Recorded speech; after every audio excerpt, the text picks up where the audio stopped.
சற்று நேரத்துக்கு முன்பதாக அல் ஜசீரா வெளியிட்டிருக்கக்கூடிய ஒரு முக்கியமான செய்தியில் அவர்கள் தெரிவித்திருக்கக்கூடிய கருத்து என்னன்னு சொன்னால், பெஞ்சமின் நெதன்யாகு உடனடியாக யுத்தத்தை முடிவுக்கு கொண்டு வர வேண்டும் என்று அமெரிக்க அதிபர் டொனால்ட் ட்ரம்ப் பெஞ்சமின் நெதன்யாகுக்கு கூடிய அழுத்தம் கொடுத்திருக்கிறார் என்பதுதான் அந்த செய்தியினுடைய சாராம்சமாக இருக்கிறது. ஏன்னா மத்திய கிழக்கினுடைய யுத்தம் நிறுத்த முடியாத ஒரு போராக தொடர்ந்து நடைபெற்று வருகிறது.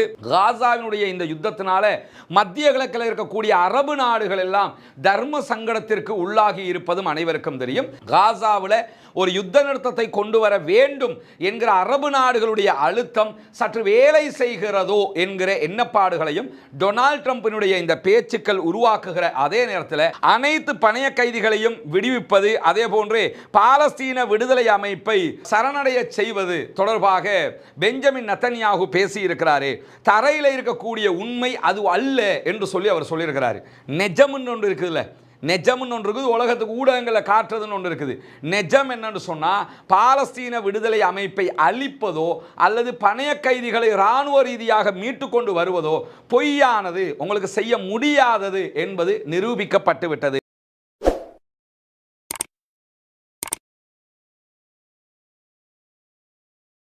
அன்பிற்கினிய சகோதர சகோதரிகளே, நம் அனைவர் மீதும் ஏக இறைவனுடைய அமைதியும் கருணையும் உண்டாகட்டுமாக என்கிற உயரிய பிரார்த்தனைகளோடு பாலஸ்தீனத்தினுடைய காசா பகுதிகளில் 642வது நாளாகவும் இஸ்ரேலிய ஆக்கிரமிப்பு இராணுவம் நடத்தி வரக்கூடிய பயங்கரமான தாக்குதல்கள் பற்றிய செய்திகளை தான் இன்றைக்கி நம்ம பார்க்க இருக்கிறோம்.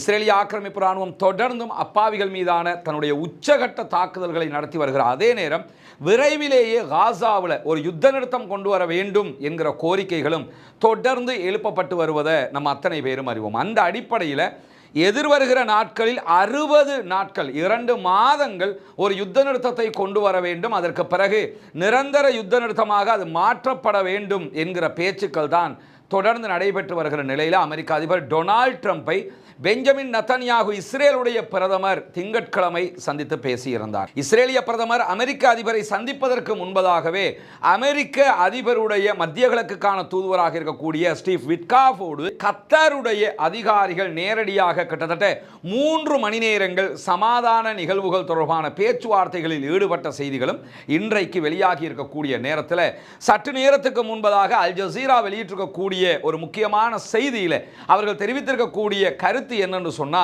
பெஞ்சமின் நெதன்யாகு உடனடியாக யுத்தத்தை முடிவுக்கு கொண்டு வர வேண்டும் என்று அமெரிக்க அதிபர் டொனால்ட் ட்ரம்ப் பெஞ்சமின் நெதன்யாகுக்கு கூடிய அழுத்தம் கொடுத்திருக்கிறார் என்பதுதான் அந்த செய்தியினுடைய சாராம்சமாக இருக்கிறது. ஏன்னா மத்திய கிழக்கினுடைய யுத்தம் நிறுத்த முடியாத ஒரு போராக தொடர்ந்து நடைபெற்று வருகிறது. காசாவினுடைய இந்த யுத்தத்தினால மத்திய கிழக்கில் இருக்கக்கூடிய அரபு நாடுகள் எல்லாம் தர்ம சங்கடத்திற்கு உள்ளாகி இருப்பதும் அனைவருக்கும் தெரியும். இந்த அரபு நாடுகள் எல்லாமே அமெரிக்காவோடு மிக நெருங்கிய நட்பு நாடுகளாக இருக்கக்கூடியதையும் நம்ம அத்தனை பேரும் பார்த்து கொண்டிருக்கக்கூடிய நேரத்தில் தான் இந்த யுத்தத்திற்கு முடிவு கட்ட வேண்டும் என்பதில் அனைவரும் குறியாக இருப்பதை நம்ம பார்க்க முடிகிறது. ஆனால் காசாவுக்கு அநியாயம் இழைக்கிற விதமாக இந்த முடிவு இருந்துவிடக் கூடாது என்பதுதான் மனிதநேயமிக்க அத்தனை பேருடைய எதிர்பார்ப்பாக இருக்கிற அதே நேரத்தில் நாம் காசாவை பற்றி மட்டுமே பேசுவோம்.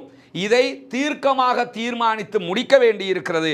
காசாவின் நிலை துயரமானது என்கிற வார்த்தைகளை பெஞ்சமின் நெதன்யாகுவிடத்தில் அமெரிக்க அதிபர் டொனால்ட் ட்ரம்ப் சொல்லியிருப்பதாக அல் ஜசீராவினுடைய செய்தி அடிக்கோடிட்டு குறிப்பிடப்பட்டிருக்கிறது. எனவே காசாவில் ஒரு யுத்த நிறுத்தத்தை கொண்டு வர வேண்டும் என்கிற அரபு நாடுகளுடைய அழுத்தம் சற்று வேலை செய்கிறதோ என்கிற எண்ணப்பாடுகளையும் டொனால்ட் ட்ரம்பினுடைய இந்த பேச்சுக்கள் உருவாக்குகிற அதே நேரத்தில் பாலஸ்தீன விடுதலை இராணுவத்தினுடைய பாலஸ்தீனத்திற்கான தளபதிகளில் ஒருவராக செயல்படக்கூடிய தாகிர் அல் நுனு அவர்கள் சற்று நேரத்துக்கு முன்பதாக அல் ஜசீரா நெட்டுக்கு வழங்கியிருக்கக்கூடிய ஒரு பேட்டியில் தற்போதைய சமாதான பேச்சுவார்த்தைகளுடைய நிலை எப்படி இருக்கிறது என்பதையும் தெளிவூட்டி இருக்கிறார்.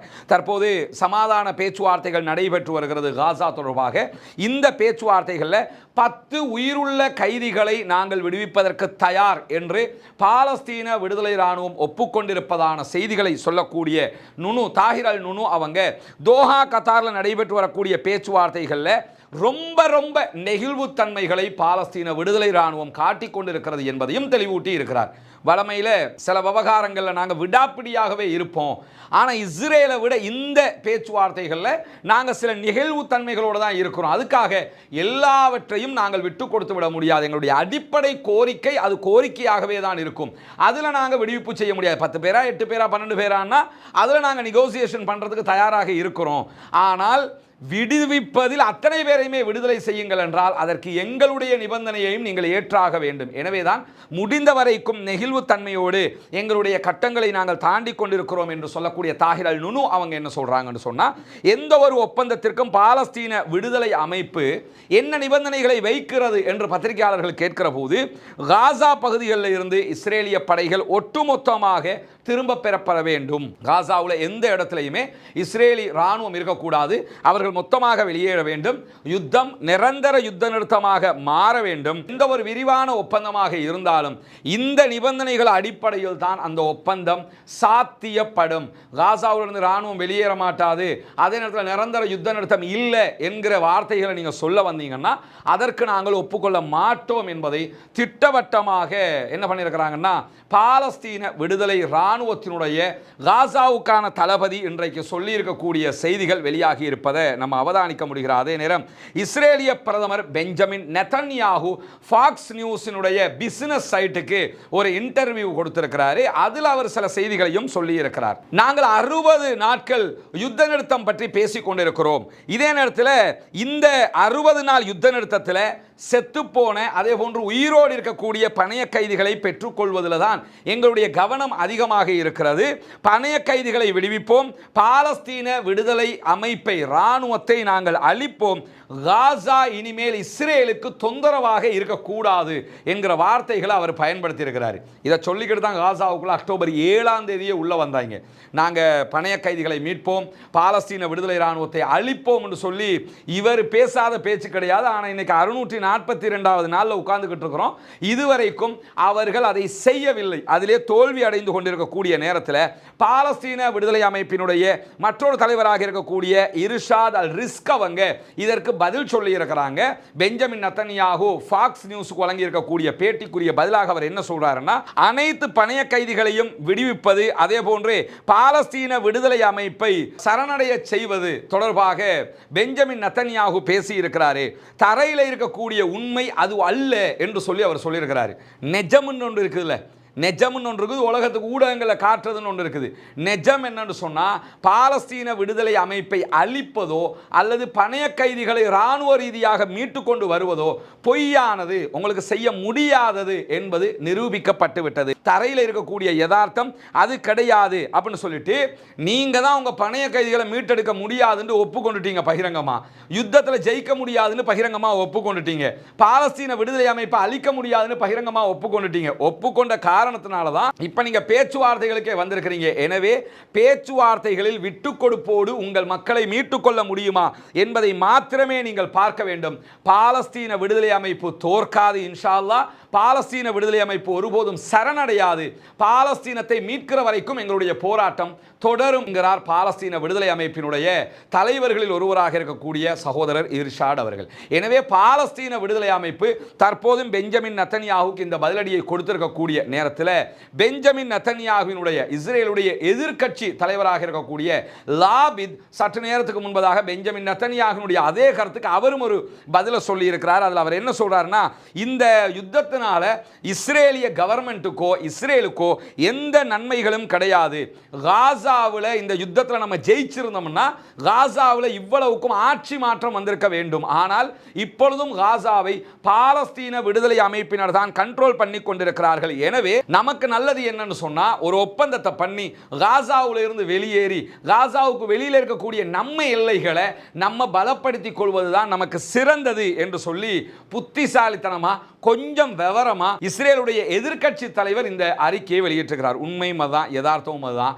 அவங்க உரிமைக்காக போராடிக்கிட்டு இருக்கிறாங்க, பணத்துக்காக போராடல, சம்பளத்துக்கு போராடல. எனவே உரிமைக்காக போராடுகிறவன் தோற்கடிப்பது என்பது சாதாரண விஷயம் இல்லை. 642 நாட்களாக இஸ்ரேல் போன்ற ஒரு மாபெரும் இராணுவத்தாலேயே அதை செய்ய முடியலன்னும் போது வேறு யாரு அதை செய்வாங்கிற கேள்வி எல்லாம் இருக்கிறது. அதனால தான் இஸ்ரேலுடைய எதிர்க்கட்சி தலைவரே இந்த மாதிரியான செய்திகளை சொல்லியிருக்கக்கூடிய நேரத்தில் கடந்த 24 மணி நேரங்களுக்குள்ளாக காசாவில் 105 அப்பாவிகள் கொல்லப்பட்டிருக்கிறார்கள், ஷஹீதாகி இருக்கிறார்கள், 530 பேர் படுகாயம் அடைந்திருக்கிறார்கள் என்கிற கவலைக்குரிய செய்திகள் வெளியாகி இருக்கக்கூடிய நேரத்தில் காசாவில் குழந்தைகளுடைய இறப்பு விகிதம் கிட்டத்தட்ட 6 மடங்கு அதிகரித்திருக்கிறது என்கிற செய்திகளும் இன்றைக்கு நெஞ்சை பிழிந்தெடுக்கக்கூடிய கவலைக்குரிய செய்திகளாக மாறி இருக்கிறது. 105 பேர் கொல்லப்படுறதுங்கிறது சாதாரண விஷயம் கிடையாதுங்க. அல்லாஹு தஆலா அவர்களுக்கு நாளை மறுமையிலே ஷஹீதுடைய அந்தஸ்தை கொடுக்க வேண்டும், அவர்களுக்கு சொர்க்க பூஞ்சோலைகளை கொடுக்க வேண்டும் என்கிற பிரார்த்தனைகளோடு காசாவில் இருக்கக்கூடிய அல் ஷிஃபா மருத்துவமனை வளாகம் ஒரு அறிவிப்பை விடுத்திருக்கிறார்கள். அந்த அறிவிப்பில் அவங்க சொல்லியிருக்கக்கூடிய முக்கியமான செய்தி என்னன்னு சொன்னா, எரிபொருள் பற்றாக்குறை காரணமாக எதிர்வருகிற 3 மணி நேரங்களுக்குள்ளாக அல் ஷிஃபா மருத்துவமனை மொத்தமாக செயல்பாட்டை இழந்துவிடும் அப்படின்னு சொல்லி ஒரு அதிர்ச்சிகரமான செய்தியை சொல்றாங்க.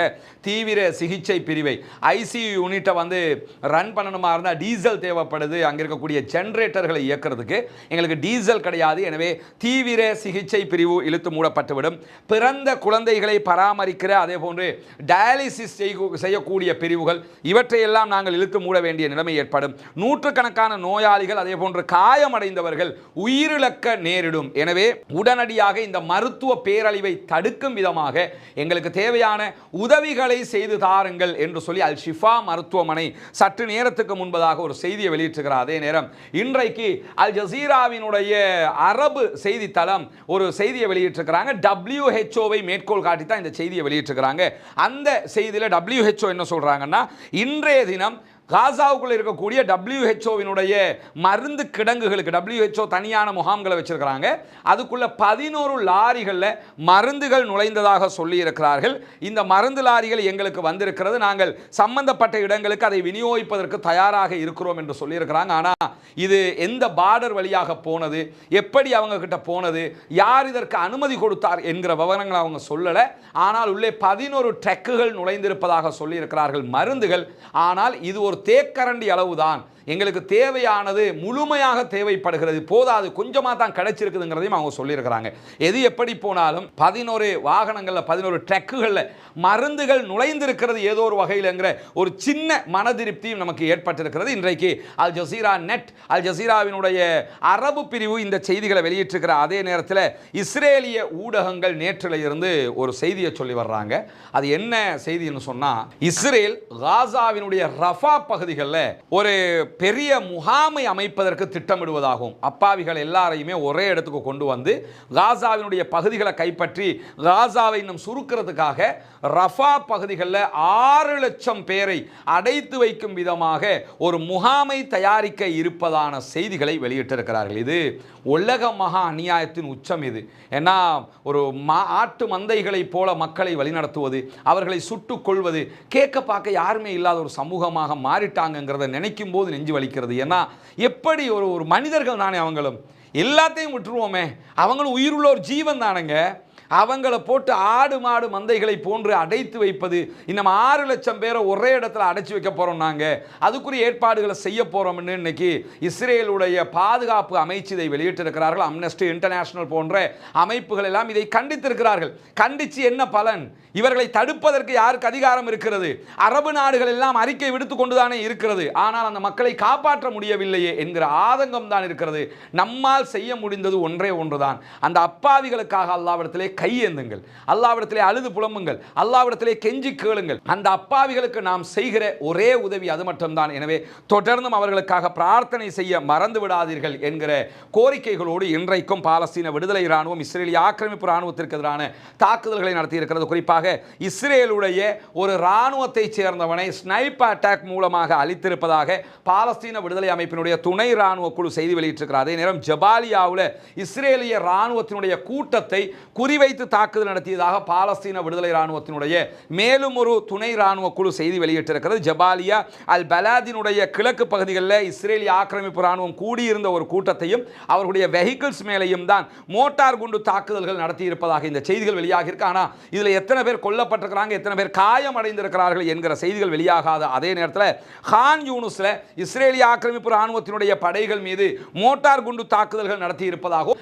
பாலஸ்தீன விடுதலை இராணுவத்தினுடைய துணை இராணுவ பிரிவு செய்தி வெளியிட்டிருக்கிற அதே நேரம் காசா பகுதிகளில் தெற்கில் இருக்கக்கூடிய பகுதிகளுக்குள் இஸ்ரேல் ஊடுருவுகிற பகுதிகள் மீதும் தாங்கள் தாக்குதல் நடத்துவதாக இந்த செய்திகள் அவங்க சொல்லி இருக்கிறாங்க. இஸ்ரேலுடைய படைப்பிரிவுகள் அதே போன்று அவர்களுடைய வெஹிக்கிள்ஸ் மேலே தொடர்ந்து மோட்டார் குண்டு தாக்குதல்கள் நடத்தப்பட்டு வருகிறது என்கிற செய்திகளையும் வெளியிட்டிருக்கிற அதே நேரத்தில் பாலஸ்தீன விடுதலை இராணுவத்தினுடைய இராணுவ பிரிவு வெளியிட்டிருக்கக்கூடிய மேலதிக ஒரு அறிக்கையில் கான் யூனிஸ்ல ஒரு புதிய வகையான தாக்குதலை நடத்தி இருப்பதாக அறிவித்திருக்கிறார்கள்.